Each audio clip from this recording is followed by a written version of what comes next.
Declutter Bangladesh, যেখানে মেয়েরা তাদের অপ্রয়োজনীয় জামা কাপড়, জুয়েলারিস সব হচ্ছে মেয়েদের আইটেম, তারা এখানে সেল করতে পারবে, আবার অন্য পক্ষ সেটা বাই করতে পারবে। একটা নারী উদ্যোক্তা হিসেবে আমি যে প্রবলেমটা ফেস করেছিলাম, আমার আমার মনে হয় মোস্ট অফ দ্য গার্ল এই প্রবলেমটাই ফেস করে। সো আমি ওদের এই প্রবলেমটা সলভ করার জন্যই আজকের এই আয়োজনটা করেছি। সেটা হচ্ছে ডিক্লাটার বাংলাদেশ, যেখানে তাদের মেয়েরা তাদের অপ্রয়োজনীয় জামা কাপড়, jewellers, even unused dress, each and everything, girly thing, I guess, মানে I'm talking about it, সব হচ্ছে মেয়েদের আইটেম।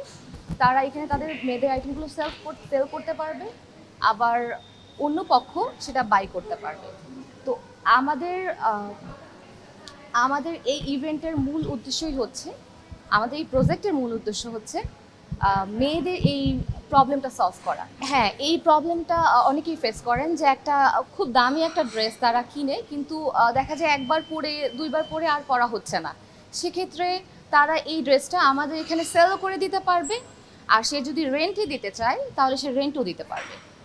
তার মানে ভাড়ায় পোশাক নিতে হ্যাঁ পারবে। হ্যাঁ, আমাদের এই উদ্যোগটার মাধ্যমে, আমাদের এই মার্কেট প্লেসের মাধ্যমে তারা তাদের ড্রেস সেলও করতে পারবে, ইভেন রেন্টও দিতে পারবে। সরাসরি বায়াস টু কাস্টমারদের সাথে ওরা কথা বলে বার্গেনিং করে নিতে পারবে যে আপনি আমাকে কত টাকায় হলে ড্রেসের রেন্টই দিতে পারবেন, বা কত টাকায় হলে ড্রেসটা বিক্রি করবেন। এই টোটাল ব্যাপারটা তারা দুজন ডিসকাশনের মাধ্যমে একটা সিদ্ধান্তে পৌঁছানোর পর তারা একটা সিদ্ধান্তে আসবেন। এইটা আপাতত যেহেতু এটা একটা market place, online market place, so of course it's online based.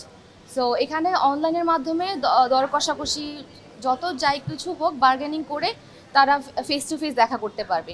এখানে আমি একটা সুবিধার কথা বলতে চাই, আমরা মোস্ট অফ দ্য টাইম যারা সেলিব্রিটিস বলতে পারি বা অন্যান্য প্রফেশনে যারা আছেন মিডিয়া জগতের, তারা একটা জিনিস ফেস করি যে একটা ড্রেস সেল করতে গেলে বা একটা ড্রেস যখন আমরা কিনতে যাই, সেটা সেকেন্ড হ্যান্ড হোক বা হোয়াট এভার ইট ইজ, তখন গিয়ে আমাদের ফেস আইডি বা ফেসবুকটা আমাদের শো করতে হয়। হ্যাঁ, তো এক্ষেত্রে আমরা এখানে একটা সুবিধা দিচ্ছি, এখানে আমরা সম্পূর্ণ নিজেদের পরিচয় গোপন রেখে আমাদের প্রোডাক্ট সেল করতে পারবো, আবার কিনতেও পারবো। যেহেতু বলেছি এটা মার্কেট প্লেস, সো মার্কেট প্লেসে দুজনের সাথে কথা বলে নিবে যে এই কয়দিনের জন্য আমি ড্রেসটা ভাড়া নিতে চাই বা আমি কিনতে চাই।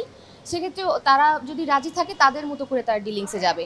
আপাতত আমরা কোনো ধরনের ডেলিভারি সার্ভিস প্রসেসিংটা এখনও চালু করিনি, বাট খুব শীঘ্রই আমরা এই প্রসেসটা চালু করব।